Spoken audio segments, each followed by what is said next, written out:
গ্রাম থেকে শহরে আসার জন্য একটিমাত্র রাস্তা ছিল, আর সেটি হলো এই ঘন জঙ্গল। জঙ্গলের মধ্যে নানা হিংস্র জীবজন্তু বাস করত।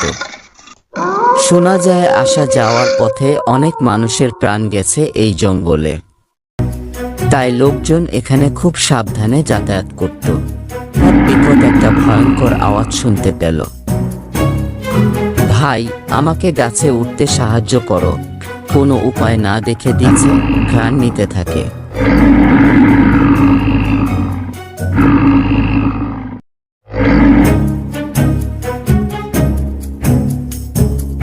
ভাই, ভাল্লুকটি তোমার কানে কানে কি বলছিল? ভাল্লুকটি বলল, বিপদে যে বন্ধু পালিয়ে যায় সেই